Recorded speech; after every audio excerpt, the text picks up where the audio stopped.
Good morning, ladies and gentlemen. It is always an honor to follow previous speakers such as Jerry Cutler or Ed Calabrese or a few more meetings back, Bernie Cohen. I'm honored to be in their company. But to use a recently popular phrase, I'll now reclaim my time.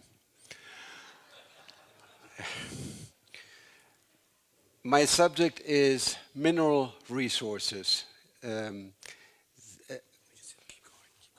It's often called natural resources. There's really nothing natural about it, and I think I'll make that clear as we go through the presentation. I'm a geologist who has worked for 23 years at the intersection of nuclear and geological matters. That's why I really appreciate presentations such as Jerry Cutler's. But I also had a life as a mining geologist before that. So therefore, my expertise on the topic. The general disclaimer, please don't assume that anything I tell you today is very original or original at all. I have basically gathered information that is available to anyone who looks for it, and I sort of augmented it here and there with experiences from my career. Just to put things a little bit into context of our organization, and let me go back to something that Dr. Orient mentioned yesterday morning. What is this organization about? It's to promote preparedness to save lives in the event of natural disaster, terror, and war. And the last two, terror and war, they are man-made disasters. And when we have man-made disasters, we can again subdivide those man-made disasters into fake disasters and real disasters. And I've in the past talked at this forum about some fake disasters such as disposal of dangerous waste, exposure to ionizing radiation, and my topic today will be about another fake disaster, and that is shortages of shortages of mineral resources, or the unsustainability of current and future mineral exploitation. But over these fake, so we're sort of delimiting the real disasters by sort of talking about the fake disasters and saying we're not going to worry about those. And of course, radiation, the hazards from radiation are one of those mostly fake disasters as well. But I cannot continue without mentioning, I talked 1 year ago about one real man-made disaster, and of course that is abortion, with 1.5 billion victims on planet Earth and 60 million in the United States since Roe v. Wade decision. This is a real man-made disaster.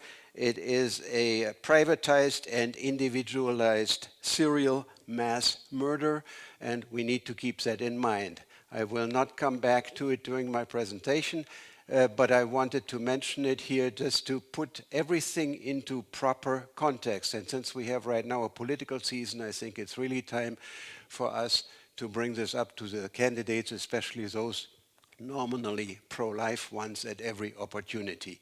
And I really share especially Dr. Robinson's skepticism that he expressed in an article that's mentioned in very small print on the bottom in Whistleblower magazine, that science, the term science has been really abused lately, and I personally have become almost allergic to it. I would rather talk about evidence and facts. So let's talk about some evidence and facts, and some of that is, much of it is historical. What have people said in the past about the availability of mineral resources? And one of the earliest examples, and the earliest that I could find, dates from 1865, where Stanley Jevons, a very famous economist in his days, he said, our current coal production in Great Britain or in the Commonwealth is unsustainable. And you see the different curves. I don't have to go into that. You're very familiar with hockey stick curves. This is the first example that I know of a hockey stick curve. And that has been proven historically to be utter idiocy. Those older ones among us are still familiar with the publications of the Club of Rome that made great, raised great attention in the 1970s, that we would run out of everything in short order, and usually the dates given in those perspectives, they were always about 20 or 30 or 40 years into the future. We're going to run out of basically everything in 20, 30, 40 years. And of course, the title of my talk is "We Will Not Run Out of Anything." I am hopefully not tiring you too much by repeating or by bringing many examples of that, limits to growth. If we had believed this stuff, then we would not have a drop of oil left by now, because it would have expired 28 years ago. Paul Ehrlich, we all know that he was wrong with most of the stuff that he wrote beyond what he knew about entomology. And of course, then there was a rehash of the Club of Rome in 1992, the Beyond the Limits, that said, okay, now we know something more, and we're going to run out of it in 2031. Again, 20, 30, 40 years out. And that quote on the bottom is actually from one of the books of Bjorn Lomborg, where he quotes this fellow, a Princeton statistician, and who lived a long life, and he said, as far as I remember, we have been running out of oil ever since I was a boy. The National Academy of Sciences already got some pejorative consideration from Jerry Cutler, but let me mention they can be wrong about a lot of other subjects as well.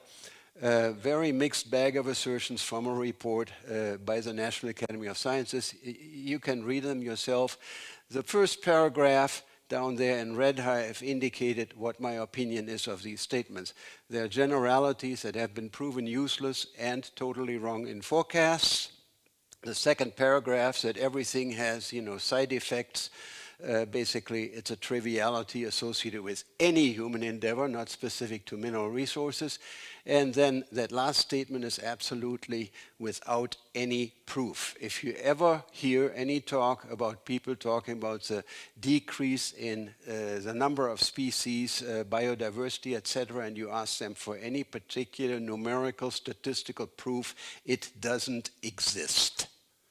So the National Academy of Sciences published this. These are all unbalanced statements contrary to historical evidence and trends. And it recalls a quote by a famous Russian mathematician and physician and physicist, I should say, often in error, but never in doubt. So let's look at the positive side. What is our goal here? And I think we can't do much better than to follow the advice of Marie Curie. And that is, the goal is to understand more so we fear less. And then also to go back to Niels Bohr, quoted by Richard Rhodes, who wrote the seminal books about the beginning of the nuclear age as far as nuclear weapons are concerned. And he said, our goal is the removal of prejudice. And just like there is prejudice in nuclear issues and radiation protection issues, and that hinder progress, we have a lot of prejudice as far as mineral resources are concerned. And my goal is to show you how wrong they are and why they are wrong.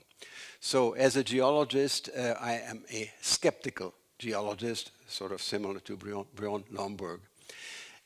Some of us may have seen the bumper stickers on the back of vehicles. Actually, the University of Missouri Rolla, the student group there, they sell this bumper sticker up on the top. If it can't be grown, it must be mined. And that is true as far as it goes, but that is not the full truth. The full truth is everything that we use must be mined by someone or something.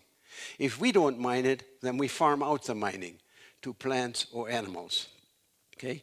And here is a trick question. Who was the first miner? Anyone? Not far enough back. God. He took the dirt and made man, right? That's mining. You make something out of the stuff you get from the earth. God was the first miner. So in order to really look at this with an unbiased perspective, we have to slaughter a couple sacred cows, or we need to tip them if you go with some more popular pastimes in the Midwest. And one is resources are becoming more scarce and expensive over time, and the other one is that geologists know more about resources than economists. There are some geologists who are smart and don't fall into that category, and I'll mention a few of those. But for the most part, geologists are following this general trend of opinion that means, oh my God, we're going to run out of everything in 20, 30, 40 years, and I have colleagues to prove it.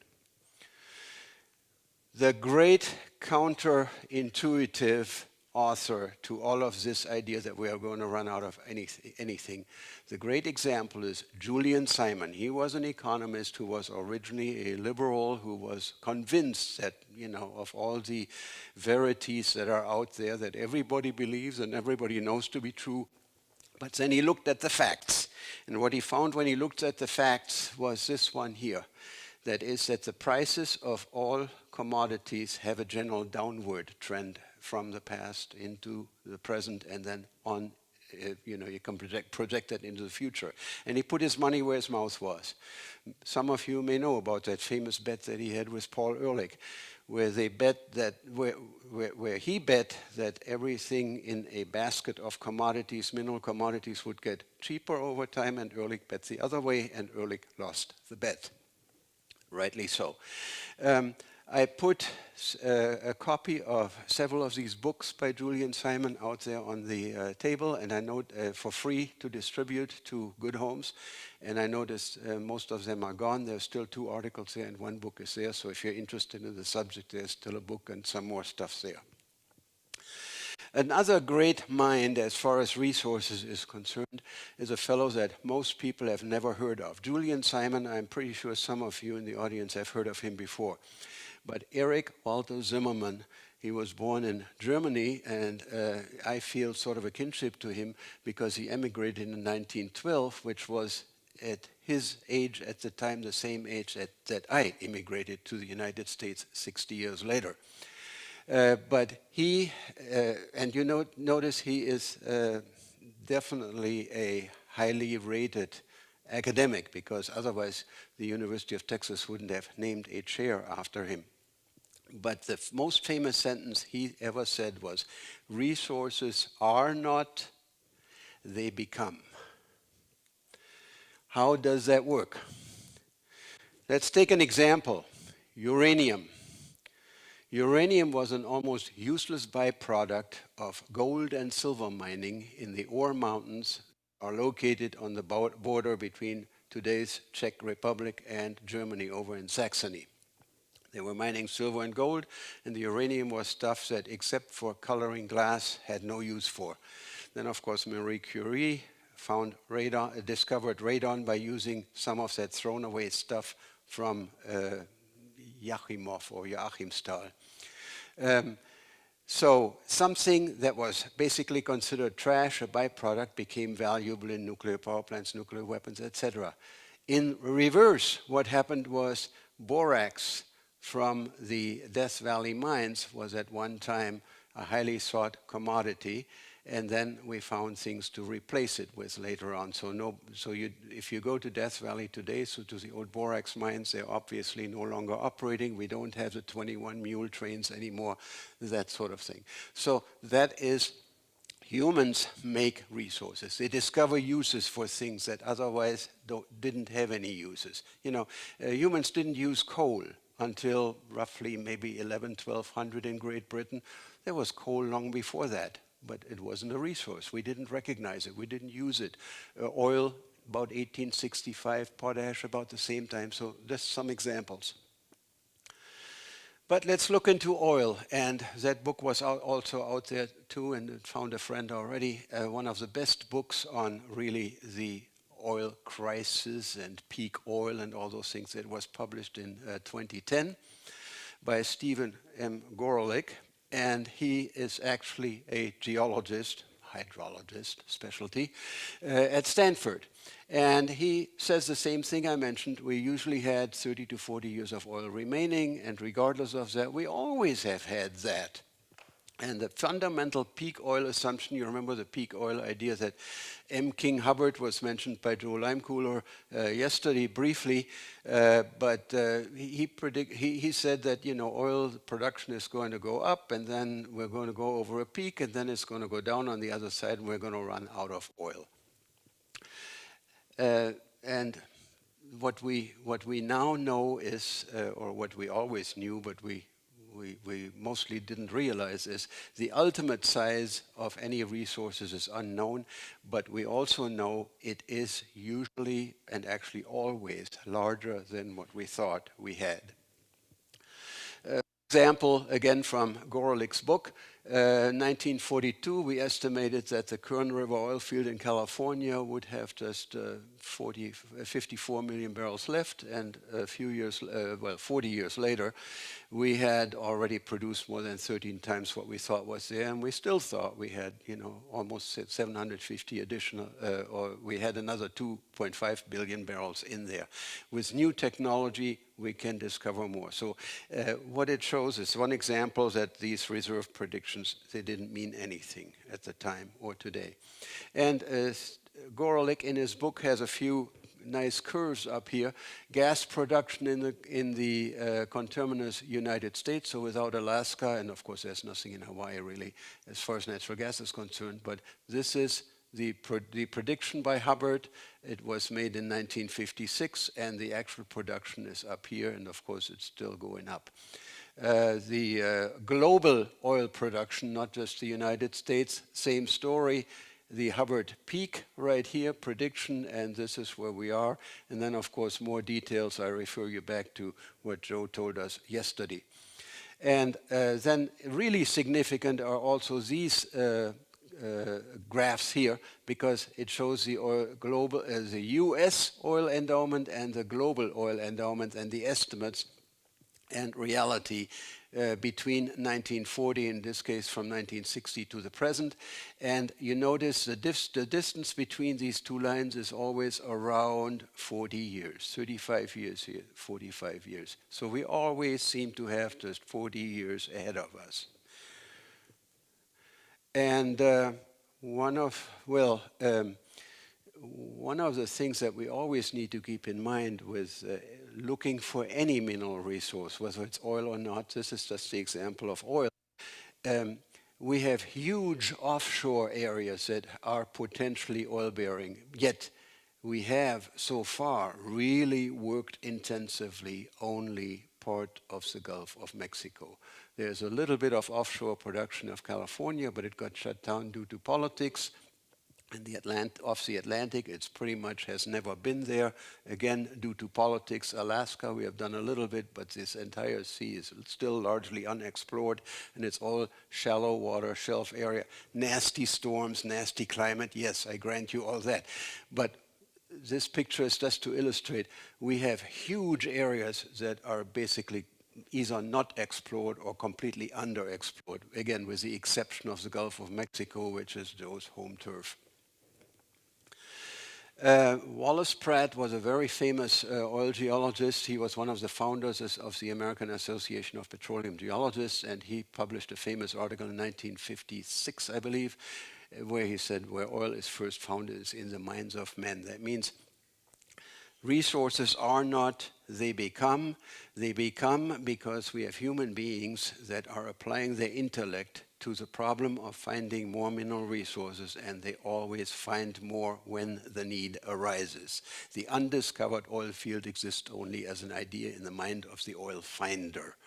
And then you go out there and you explore, you drill for it, and you find it. Not to go only for geologists, economists have realized the same mistake that generally is being made, that, you know, these 40 years, they don't really mean anything. I'm sorry, let me go back here. Unfortunately, this economist, he was a really smart fellow. He died very early, as you can see there from his biography. And what it means, what he said is, there's a limited incentive to prove reserves beyond a certain point. And I think Joe will really appreciate, and everyone else who has worked in any kind of industry, if I have a huge company and I'm looking at spending money for future activities of that company. If I look at anything that is further than 20, 30, or at most 40 years out and come up with a glorious project that will bring me a return in 40 years, and I bring that before the board will declare me insane and release me from service, okay? Nobody will go for any of that. That's the reason why we always have 20, 30, 40 years. Nobody is going to pay for an exploration program that is going to find reserves that you're going to mine in 2250, okay? And I don't want to bore you to death here, but other people, economists with the Colorado School of Mines, said the same thing. I'm just showing you these slides to show you there is a building up of people who actually dare to say that what we have believed for all these decades is total nonsense, especially if you look at the history of mineral resource predictions. And we have the numbers also to prove. If you look at this slide right here, 1950, 1990, the resource base of what we thought we had and the changes in the 40 years between. We had, of all these commodities, except for tin, we had more of it in 1990 that we had identified that is mineable. You notice the percentage increases here, except for tin. Again, for tin, the demand just went down. It doesn't really have anything to do with that we're running out of tin. There's an old tin mine on the east side of the Franklin Mountains in El Paso that has been operating for 100 years. It could be reopened again if there were demand for tin, for example. And then, of course, an example of what has happened with the shale gas and shale oil revolution. The US Geological Survey in 1995 did an assessment of the Bakken, which is the tight oil shale up there in North Dakota and adjacent Montana. And they figured out, well, we have about 151 million barrels of oil left there. And then in 2008, they looked at it again, and then look at the total right there. 3.65 or 4.3 billion barrels of oil. We're not talking about millions more. That is the result of finding oil, finding new technology. Joe mentions the difference between onshore and offshore. Offshore drilling is mostly for reservoir rocks. That's where the oil has migrated into porous and permeable formations that are naturally porous and permeable. And then you can get these high production numbers like 40,000 barrels of oil a day. Onshore, it used to be that way. You drilled for reservoir rocks, but most of the drilling now is for these tight rocks, and you actually induce by fracking the porosity and permeability that you need in order to produce the rocks. That has totally upended the entire oil and gas sector. So, to sum up a little bit on an interim basis, known resources keep growing. That means we find more. If we look more, we will find more. Existing resources are exploited more fully. We find new technology, whether it is secondary or tertiary recovery for oil wells, or if we can produce now from ore deposits that have much lower grades. Resources are being used more efficiently, and technology makes unconventional resources economical. It makes them basically conventional, and that's what happened with the shale revolution. So, when we look at all of this, we realize that measuring the gears is not the same as understanding the machine. A few years ago, we had a speaker at the meeting in Houston, Robert Bradley, and he published a really nice observation.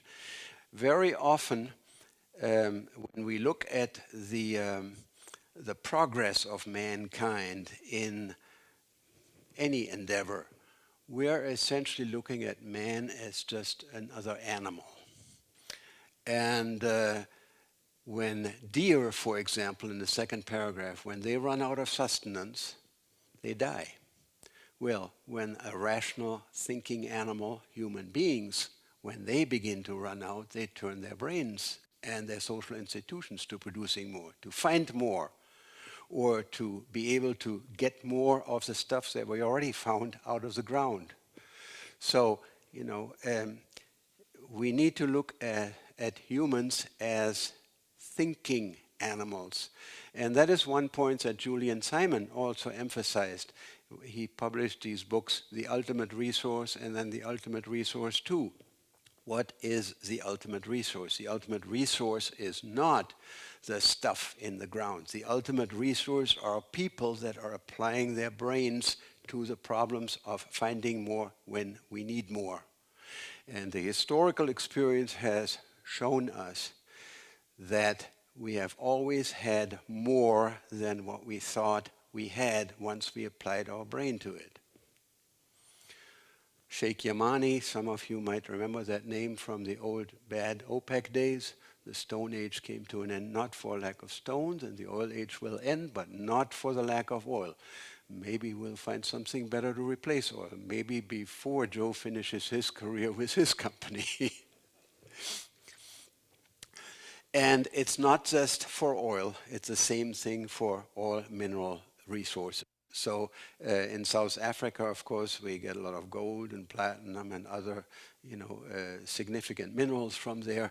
And an author there said, the prices have gone down, they fluctuate, but the trend is declining. And the trend is declining because we're getting better at exploiting them more and also finding more. One example, copper. 100 years ago, in order to mine a copper deposit, you had to have a grade, the percentage of copper to the rocks that it is in of, let's say, 3%. Today, we can produce copper from ores that have point something percent in them. And we have to mine a lot more material for that, but we have developed the technology that we can do that. And if you are looking for copper, and you can take any other mineral for that, but copper is just an example. If you're looking for deposits that have a 3% grade, you have only a very small number of deposits, or at least small number of deposits that have so far been found. But if you can mine profitably copper at, let's say, 0.3%, then all of a sudden your reserve base increases exponentially. You have all of a sudden these other rocks that have that low grade in it, and you have so much more of it. That's also another reason why the reserves actually are growing, why the resources are growing. An example, another numerical chart, all the prices indexed to wages for certain things have gone down over the years. And by the way, there's a slight mistake. That's supposed to be 1980. So 1950 and then each decade down. But you see food prices have gone down, lumber has gone down, paper, and then of course minerals as well and energy as well. Again, in real terms indexed to wages. That is the real story. Things are not becoming more scarce, they're becoming more abundant. Again, due to human ingenuity. Friedrich Hayek, some of you may know him as the author of The Road to Serfdom. He said in his Nobel Prize lecture, The Pretense of Knowledge, which is that term is quite applicable to our subject, because really we have no idea how many mineral resources we have. We don't.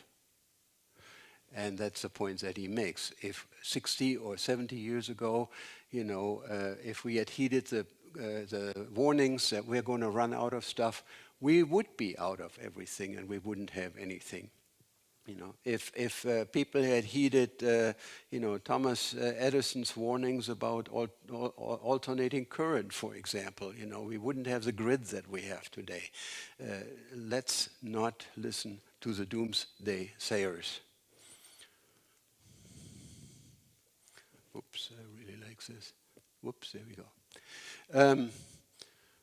I found this rule and I thought, boy, that's really it. We would rather live with a problem that we can't solve. We would rather live with that than accept a solution that we can understand. And then, of course, it's always good to quote John F. Kennedy, and he, did some things wrong during his reign, but he also said some really great things. The great enemy of the truth is often not the lie, the direct lie, but the myth, the mythology, the comfort of opinion without the discomfort of thought. And of course, example is always more efficacious than precept, and example and facts are always more efficacious than models. And I have colleagues, personal friends, geologists that worked for geological surveys, for example, and they spent pretty much their entire careers evaluating and assessing mineral resource potential of their state, for whether it's for coal or for iron ore or whatever. And then every 5 years they update that, or every 10 years. And so they just rewrite the same thing over and over and replace the numbers. And what do they come up with all the time? We got about 20 or 30 or 40 years of this stuff. They essentially wasted their entire lives on writing these reports. These reports, none of them is worth the paper that it's written on. There should be just one sentence: we have no idea, but we will always have enough if we just keep thinking and working. So, you have seen that slogan, Earth first, we'll mine the other planets later. There is plenty of stuff. We have no idea how much, but historically we know it's always more than we think. And each one of us is an extractive industrialist. To come back to the beginning, everything we use, if we don't mine it ourselves, we have to farm it out to plants or animals in the food chain. They mine it. Everything comes from what we have in the soil and underground. And just to give you an example, there are several people here in this group that like to have occasional glass of good wine with their dinner. When we talk about wine, or when we drink wine, who among us thinks about that has anything to do with mining? But we are all familiar, if we are sort of connoisseurs of wine, with the term of terroir. That's, where that wine comes from, the provenience of the wine, the position on the hill, back in France. Is it the south side, the north side? Is it that slope, and how far south and how far north, and that sort of stuff, terroir. Well, for terroir, you're looking at all these factors, soil, land, climate, tradition, etc. But soil and land, that's definitely one significant ingredient of wine, of winemaking. And just a few examples, when you're doing champagne, that usually comes from chalk. Alsace wines, they have granite slopes and Marly Hills. I won't read you the whole thing here, but each wine has a character, and of course the wine critics, they can write all kinds of flowery language about that. It tastes earthy and this, or it tastes chalky, or it tastes granity, or whatever, but there is actually something to that. It's not just sheer fantasy. There's actually something to it. And okay. Now, one mineral resources that most of us never think about is water. Water is a mineral resource. In the frozen condition, it's ice. It's a rock. Ice is a rock. Okay? Now, under ambient conditions, it's mostly liquid on this planet, except right around the poles. But water is very significant. And as far as the whole resource picture is concerned, water is, of course, very important. You see here the west central states from the north all the way down to Texas here, and this one here is the Ogallala Aquifer. You have heard that term, I'm pretty sure.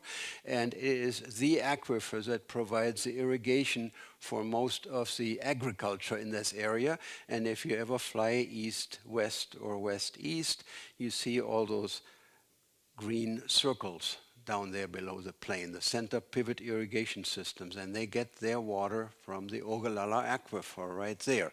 So water is an important mineral resource. Now, if you try to use mineral resources in one area, there are sometimes conflicts. If you have another mineral resource in that same area. And of course, one of the conflicts that people always talk about is, well, if you drill for oil and you have water, groundwater in the area, and something goes wrong, you're going to mess up our groundwater. So let's take a look at that map here on the right. It shows you the same thing at a slightly different scale of the Ogallala Aquifer. What's in gray here is in pink over here. And then I couldn't find a map that showed me the density of oil and gas wells, but this is a very good proxy for that. This is a map of the pipeline structure in the, especially the southern part of the Ogallala here, in the part that is, Oklahoma, New Mexico, Texas, etc. over here. And we have had, in very happy coexistence for decades, agriculture based on the water that's being basically mined from the Ogallala Aquifer, because that's an aquifer that gets almost no recharge.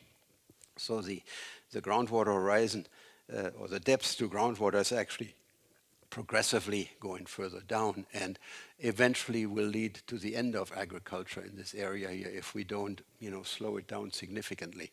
But we also have significant oil and gas deposits here, and Joe had him on his map yesterday, and he was actually, let's say, the least negative about the Permian Basin, about all the onshore production, and that's the Permian Basin basically right here. And that's what you see, the infrastructure and the pipeline, the gathering and then collecting pipelines, and then the pipelines that take it from there to the refineries along the Gulf Coast, etc. But we have had decades of happy coexistence of agriculture with oil and gas production here. And the technology exists and is being used and has been used for decades to drill through all that groundwater on the way to the much deeper oil without screwing up the aquifer and messing up the drinking water. So when somebody brings up the subject of fracking and directional drilling and, oh my God, what's that going to do to the groundwater? Just use that evidence right here, because we have had not fracking on the scale that we have today, but we have had fracking since the end of the 1940s to some extent, okay? And it hasn't damaged any of that. And the modern deviated drilling and fracking, especially in the Permian Basin, which has been going on now for 10 years or thereabouts, hasn't screwed up the neighborhood either, okay? So I just wanted to throw that in just in case, you really run into that argument that we have to stop, we have to leave things in the ground. There's actually a nationwide and worldwide movement. Leave the stuff in the ground. Leave it for our grandkids. Leave it, well, actually, most of them just want to shut it down. They're anti-industrial, guys. So whatever I told you here, don't believe one word of it, because, it may or may not be true. But that is why I left those books out there. That's why, if this presentation ever makes it onto YouTube or the internet, I have on the bottom, I have the sources there. So please look up the sources yourself. And with that, I'm pretty much at the end, but I notice I got the time to bring in 2 more slides, and they are in your presentation too, that you have as part of your package. So let me just go through this. Let me give you a couple examples of resources that we have, but we haven't used. In in 1971, 1972, both my wife and I, actually that's where we met, in a coal exploration program in the Northern Cheyenne Indian Reservation in southeastern Montana with Amex Coal Company at the time. It doesn't exist anymore. But we identified 1.5 billion tons of mineable coal in that exploration program. That coal, and I'm not giving you any proprietary data because that number was mentioned in a 1975 congressional hearing, but that coal has never been mined because the Indian tribe, the Northern Cheyenne tribe, said the Bureau of Indian Affairs at the time had a secret deal with the coal companies, and they did that without our knowledge, and they never want this mined. So, if somebody tells you we're running out of coal, There's a sign actually when you travel through that neighborhood today, there's a road sign there that says something like southeastern Montana, the Saudi Arabia of coal. So we have coal coming out of our ears if we are just wanting to go for it. 2008, I was at a conference in Prague, and we had a field trip associated with that conference that went to a mine 50 miles south of Prague, right on the Moldau River, Czech Vltava. And some of you might be familiar with a musical piece by Smetana, the Moldau. But during the communist regime, exploration found gold deposits there, right next to the river, in the hills, in the surrounding hills, and they started a development mine. They never produced gold, but they started driving tunnels into the sides of the mountains to get to the gold. And then we had the Velvet Revolution, the Iron Curtain fell, and the environmental movement in the eastern countries also rose up, and the mine was turned into a teaching mine for the Technical University Prague, where they teach their mining engineers. That gold, for the foreseeable next few decades, will never be mined because it's in a, an area that the environmentalists say never, never. Historically, some of you may know the richest provinces of the old Germany, the Imperial Germany, the Holy German Empire of Roman nation, were the richest provinces were Bohemia and Saxony. And those were the areas where during the Middle Ages they produced gold and silver. That's why those provinces were rich. Well, they produced it with medieval methods. And then they stopped because more people moved in, whatever the reasons are.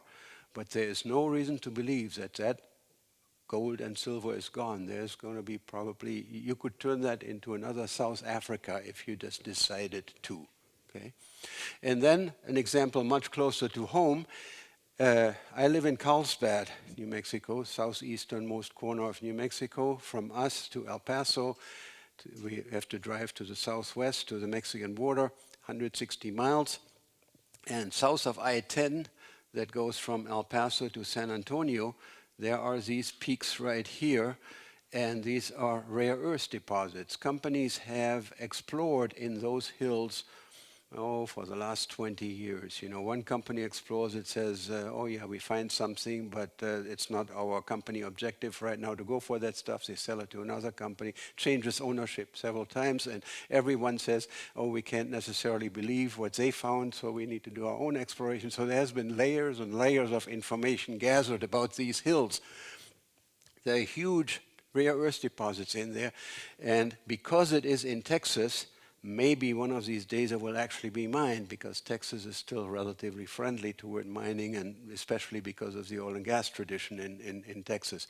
But if this were in California, we'd never get it permitted. Of course, where has been the biggest rare earth mine in the whole United States? It was right there in California, and it was basically shut down by environmental and political considerations. So we have rare earth. We just need to go for it.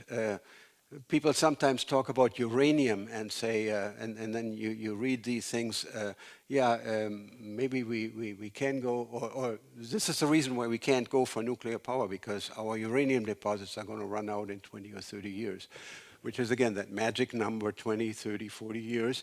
And the reason we have that is, of course, there's no incentive to drill for more, but also for 40, 50 years. We haven't really done any uranium exploration in the United States. Ever since 3 Mile Island, the nuclear industry had no future prospects, and any company that had looked for finding more uranium deposits would have been losing their shirt, and some of them actually did. Okay? On top of that, you now get much more friendly toward mining countries such as Kazakhstan and also Canada and Australia that have big uranium deposits. So we're not running out of uranium, it's just we stopped looking for it. And we had good reasons to stop looking for it. So I guess I flipped inadvertently there. So this entire movement of keeping into the ground is just total nonsense. And if I can leave you with one thought, is we have no idea how much we have, but we always have more than we thought we did, and we're not going to run out of anything. Thank you.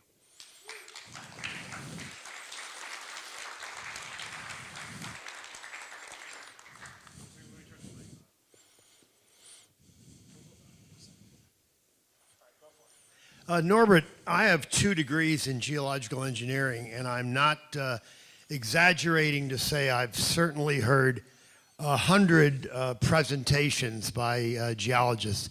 That's the best one I have ever heard. Absolutely astounding. Thank you. A couple brief comments. One of the joys of getting old is knowing the icons that people just hear about. I may be one of the few people or the only person you'll ever meet that had a relationship with Albert Einstein. Will Happer was a close friend of Freeman Dyson. I was a very close friend of Julian Simon for a decade before he passed away. And I was M. King Hubbard, who developed what they call the Hubbard pimple, the peak oil. I was working with him in the 50s because I wrote my PhD dissertation on his work. He was a brilliant petroleum engineer and had no clue of any of the things that Norbert has said about the human brain and the fact that technology would improve our investigation ability. And so unfortunately, and I was too young then to have any impact on him, he predicted peak oil to happen in the late 60s.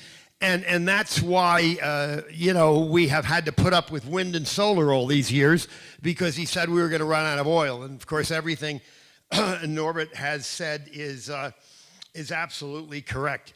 This was just an amazing talk. Thank you. Thank you, sir. Excellent job. Excellent work. One of the things that it dawned on me, I'll just bend down. No, you're going to have to lower it back down for the next guy.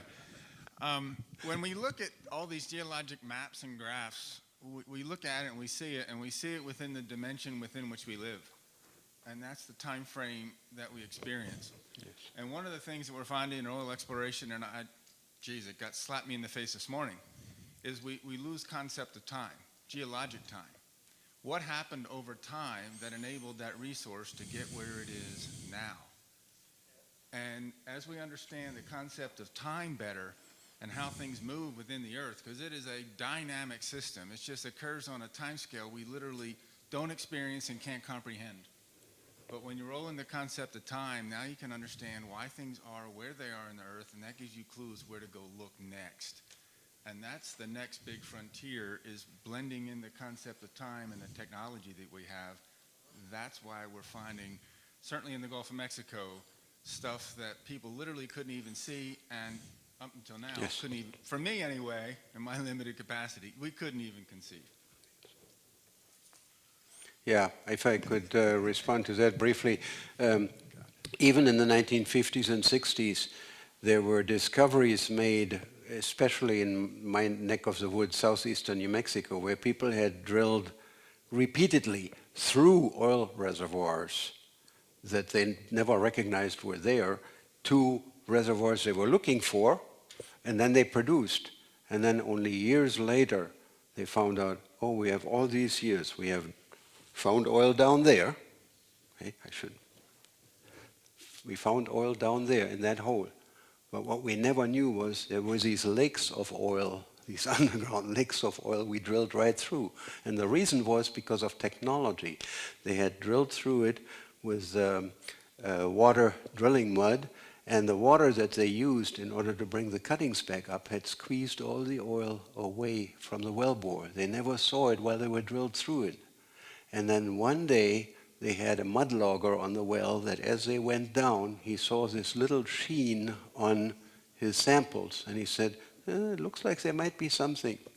So when they were done with producing the oil down there on the bottom, they went up and then they started pumping, and they pumped sometimes water for days or weeks. And then all of a sudden the oil came in. So that's how sometimes oil can be found. Along with this idea that we're not going to run out of anything, we should take note of the fact that with the extremely small exception of things we've sent into space, we have no more or no less gold on this planet than we had 1,000,000 years ago. All those molecules or all those atoms of things are still there. Yeah. The exception being the coal, the oil, the natural gas, and so forth, that no longer is coal, oil, or natural gas because it's been combined with oxygen in fires. Okay, but the other things are here. We just go mine the landfills and so forth, and we retrieve all that stuff. It's all here.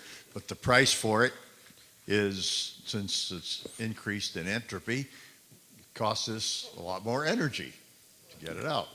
So the energy is the really important thing, and we have no shortage of it. All we lack is the will to use it. Right. Thank you. Thank you.